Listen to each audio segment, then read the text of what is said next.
오늘 하늘 말씀은 창세기 44장 14절 15절 두 절 말씀입니다. 유다와 그의 형제들이 요셉의 집에 이르니 요셉이 아직 그곳에 있는지라 그의 앞에서 땅에 엎드리니 요셉이 그들에게 이르되 너희가 어찌하여 이런 일을 행하였느냐 나 같은 사람이 점을 잘 치는 줄을 너희는 알지 못하였느냐. 요셉은 하나님께서 그에게 주신 꿈이 이루어진 것을 보았습니다. 요셉은 여전히 그 자신을 드러내지 않고 그의 형들, 그리고 베냐민과 먼저 즐거운 또 행복한 시간을 먼저 보내었습니다. 그리고 오늘 본문에 보시면 형들을 마지막으로 한 번 더 테스트하는 것을 보게 됩니다. 요셉이 왜 이렇게 했는가? 그 이유를 정확하게 알 수는 없습니다. 아마도 형들이 진짜 변했는지, 형들이 진심으로 뉘우치는지, 그것을 살펴보려고 한 게 아닐까, 그렇게 생각할 수 있을 것 같습니다. 요셉이 마시며 점을 치는데 사용했던 은잔을 베냐민의 자루에 넣어서 베냐민을 도둑으로 모는 그러한 모습을 보였던 겁니다. 오늘 본문 15절에 보시면 요셉이 그들에게 이르되 너희가 어찌하여 이런 일을 행하였느냐 나 같은 사람이 점을 잘 치는 줄을 너희는 알지 못하였느냐. 요셉이 점을 치는 데 사용하는 잔, 그리고 나 같은 사람이 점을 잘 치는 줄을 알지 못하였느냐.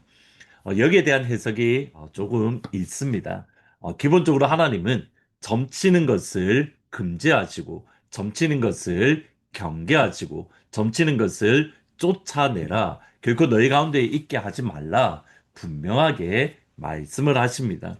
예를 들면, 신명기 18장 9절 이하에 보시면, 내 하나님 여호와께서 주시는 땅에 들어가거든.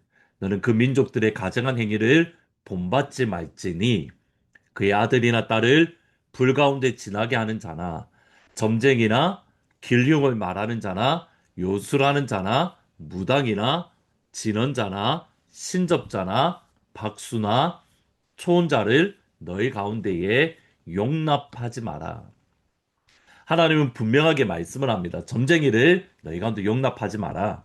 길용을 말하는 요술, 무당을 경계하시고 신접자, 박수자, 초혼자 이런 모든 사람들을 결코 그들 가운데에 용납하지 말라고 분명하게 경계하시고 분명하게 말씀하고 계십니다.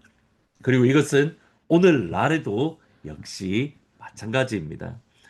지난 5월 달에 한국 목회 데이터 연구소라는 곳이 있습니다. 그곳에서 기독교인들을 대상으로 설문조사한 결과를 발표하면서 그 제목을 이렇게 정했습니다. 무속에 빠진 그리스도인.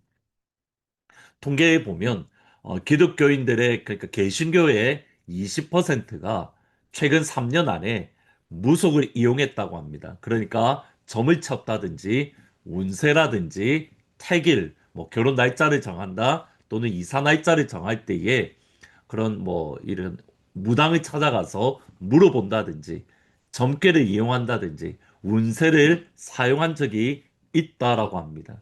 그리고 무속을 이용하는 이러한 점괘나 무당을 이용하는 운세를 하는 것에 대해서 43%가 신앙적인 갈등이나 죄책감을 느끼지 않는다라고 응답했습니다.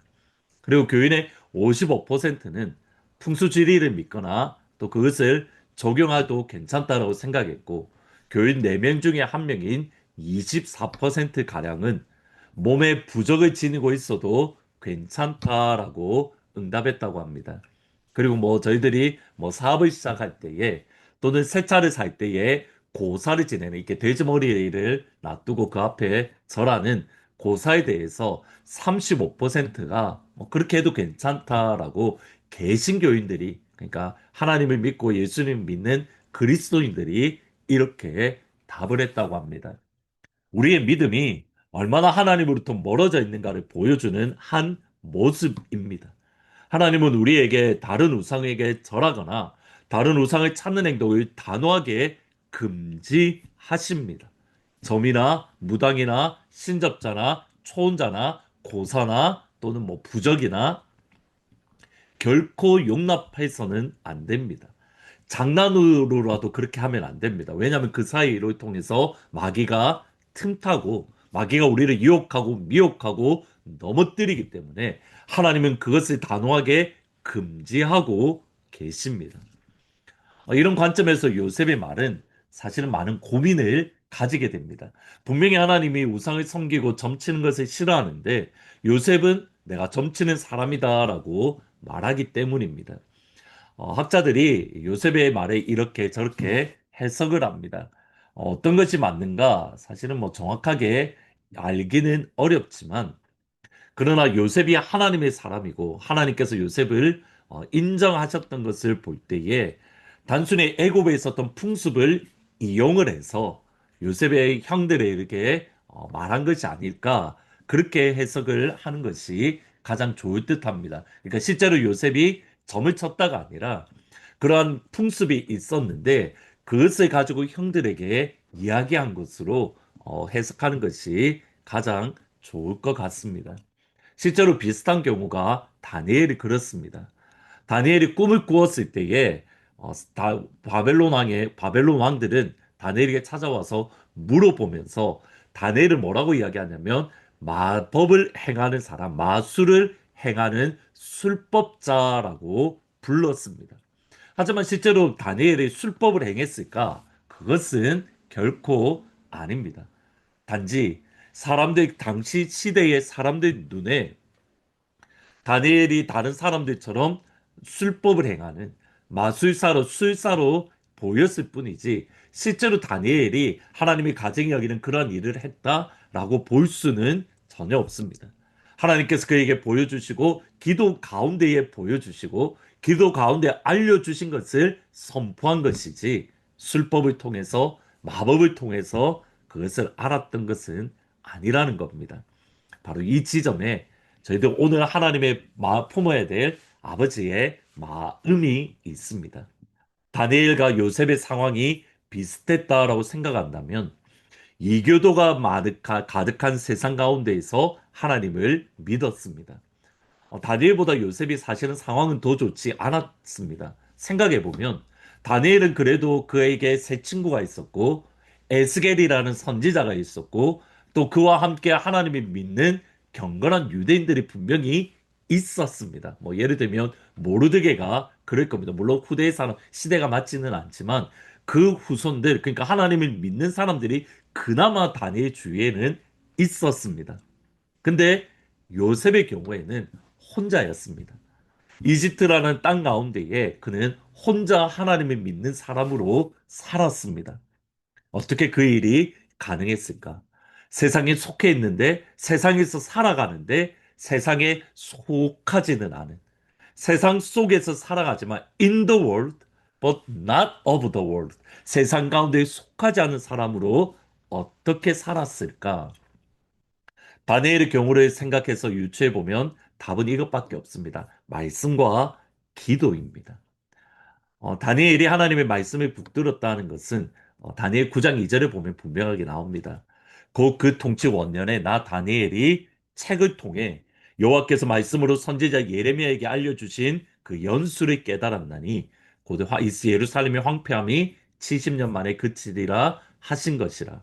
그러니까 다니엘은 그는 바벨론을 살아가는 동안 그의 마음속에 늘 품었던 것이 뭐냐면 예레미야를 통해서 선포된 하나님의 말씀입니다.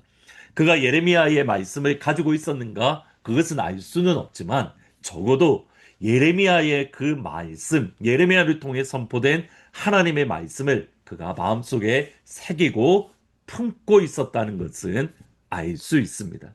두 번째로 그 말씀을 붙들고 6장 10절에 보시면 다니엘이 이 조서의 왕의 도장이 찍힌 것을 알고도 자기 집에 돌아가서는 윗방에 올라가 예루살렘을 향한 창문을 열고 전에 하던 대로 하루 세 번씩 무릎을 꿇고 기도하며 하나님께 감사했더라. 기도하며 감사했다. 전에 하던 대로. 그러니까 말씀을 붙들고 그 말씀으로 기도하며 감사 생활이 다니엘의 모습이고 이것이 세상 가운데 살고 있지만 그러나 세상에 속하지 않은 성도로서 살아갈 힘과 능력과 은혜를 베풀어 주었던 겁니다. 우리가 매일마다 하늘 문을 가지는 것 바로 여기에 있습니다. 이것이 아무것도 아닌 것 같아 보이지만 우리가 말씀을 듣고 그리고 이후에 찬양한 가운데 기도하는 것이 우리가 세상 가운데 살고 있지만 세상에 속하지 않은 성도로 살아갈 힘을 우리 안에 하나님께서 부어 주십니다. 거룩을 살 수 있도록 하나님이 역사하시는 겁니다. 오늘 세상 가운데에 살지만 we are in the world but not of the world. 세상에 속하지 않은 하나님의 거룩한 백성으로 거룩의 빛을 발하는 복된 하루가 될 수 있기를 이를 위해서 말씀을 읽고 기도하고 감사하는 오늘 하루가 되기를 주의 이름으로 축복합니다. 기도하시겠습니다. 주님, 다니엘과 요셉은 세상 가운데 살았지만 세상에 속하지 않은 성도로 살았는데 그것이 말씀과 기도 그리고 감사였던 것을 기억을 합니다. 하나님, 우리가 하는 문 이 시간을 주님 앞에 올려드립니다. 말씀을 듣고 하나님 앞에 찬양 가운데 기도하며 하나님 앞에 감사합니다. 오늘 하루 세상 가운데 살지만 세상에 속하지 않은 성도, 거룩한 자로서 하나님의 거룩의 빛을 발하는 하나님의 모든 가족들이 될 수 있도록 축복하여 주옵소서. 하나님, 6월달부터 여름 행사가 진행되어집니다. 유스 수련회가 있고, 여름 성경학교가 있고, 또 서머 캠프가 있고, 또 마지막으로 유스 단기 선교가 있습니다. 하나님 이 시간을 통해서 우리 자녀들이 예수님을 만나고 성령 체험을 하며 하나님의 옆에 그들의 삶의 터닝 포인트가 될 수 있도록 축복하여 주옵소서. 예수님의 이름으로 기도합니다. 아멘. 말씀과 기도로 그리고 감사로 찬양으로 세상 가운데 살지만 세상에 속하지 않은 거룩을 나타내는 오늘 하루가 되기를 주의 이름으로 축원합니다.